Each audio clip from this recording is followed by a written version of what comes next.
everybody.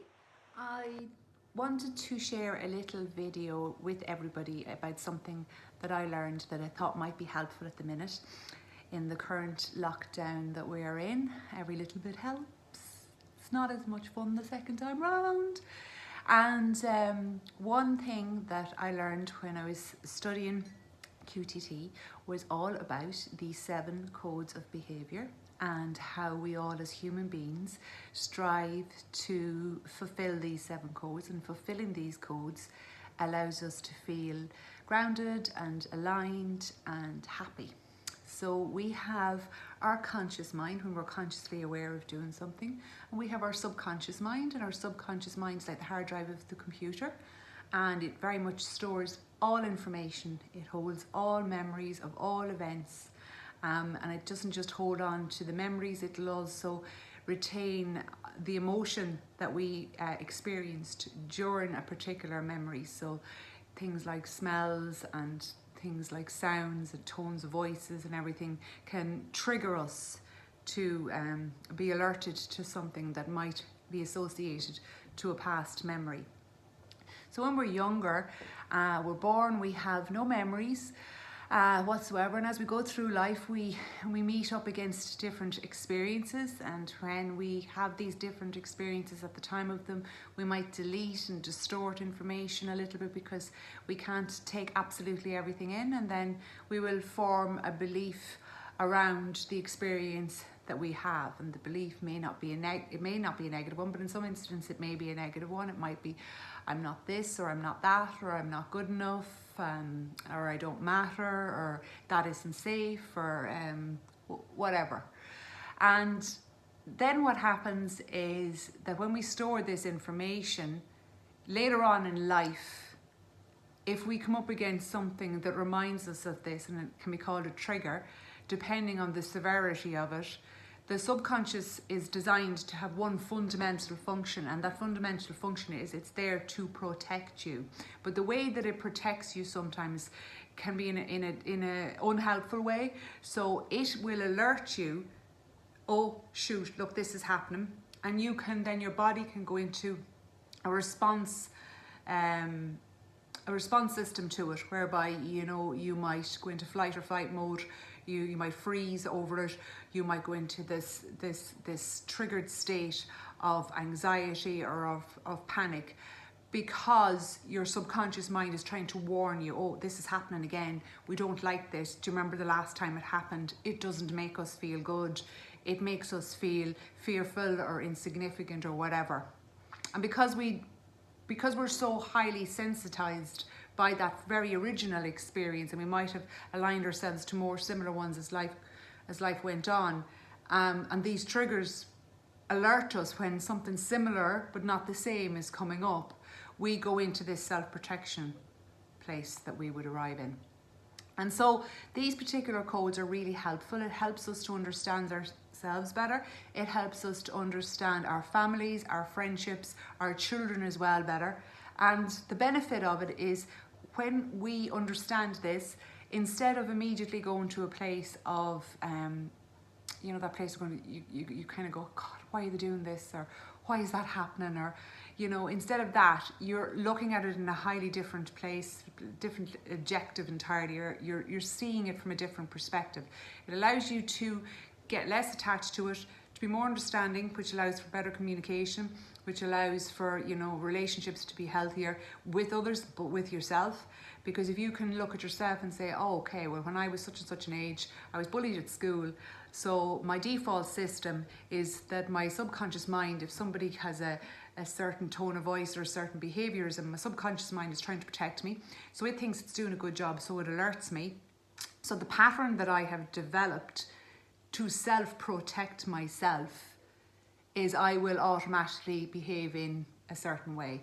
And I'm doing that piece of behaviour, be it the behaviour isn't okay, but I'm doing that to protect myself, and I'm not aware of it, and I'm in this kind of an automatic pattern of behaviour that's actually probably very destructive. It's not helping me, but I'm not actually aware of it.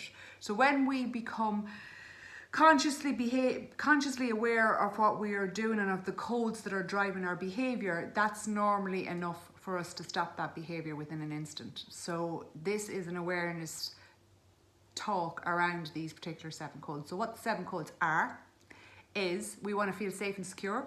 We want to feel significant and relevant. We want to feel creativity, diversity and risk. We want to feel love.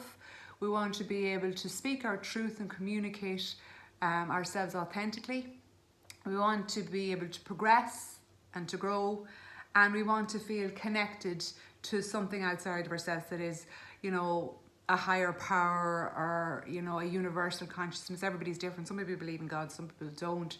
It's not about the deity. It's about, when we hand stuff over to something greater, it's that support that we feel.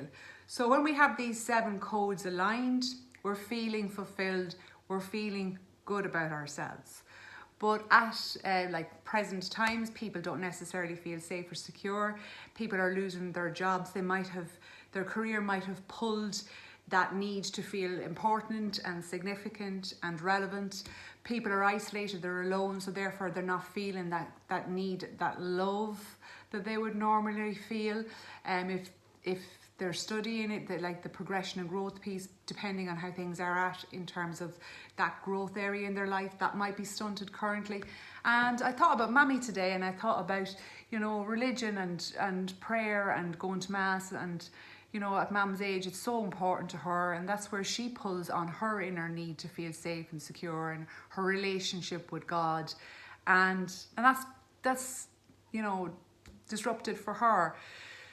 So with these codes being disaligned, people's behavior then is off. So you're feeling irritation, frustration, overwhelm, different emotions are creeping in. So people might say to me, well, how do I manage that? Well, first of all, you just bring awareness to it and you ask yourself which of these codes is unfulfilled, and then you can see what's driving, which of these codes, the codes that are driving their behaviors are the codes that are unfulfilled. So if your behavior is that you find yourself that you're being more maybe controlling, or that you find yourself being maybe more dominant than you normally would, just take a look at which particular code it is. So the need to always be right is significant. So if somebody has a need to be always right, you'll find that's the code around significance and relevance. The need to control things, like when we try to control things that are out of our control, we create an internal conflict and we create resistance because it isn't in our control to control things that we're powerless to. So just to bring awareness to that. And I suppose to always flow with the energy that's going, don't resist it, because the resistance of it will make it worse. So you're looking to know how you can meet your needs at the moment in the current environment that you're in. So what things make you feel safe and secure? What things make you feel significant and relevant? How can you lean into feelings of love or progression and growth?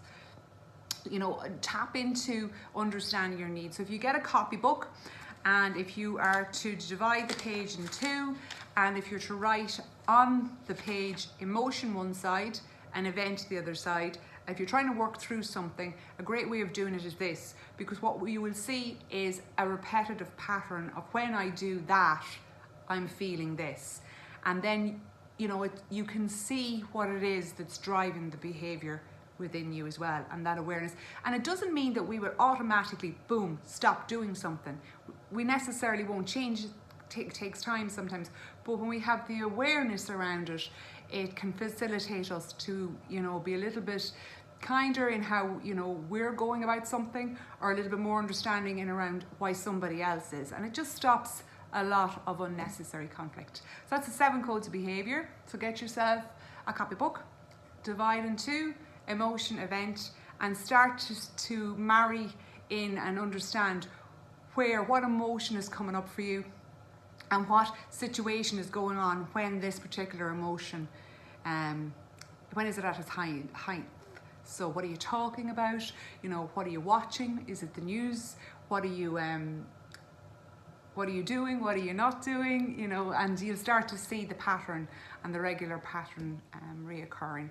And then sit with yourself and ask yourself, where it is that you're feeling it. And it was through Moira Geary and QTT that I learned all of this, and how she discovered this was when her clients would come in to talk to her and where they would have their hands. And if you notice where my hands are at the moment, they're here at my heart, because I'm very passionate about all this and I love talking about it.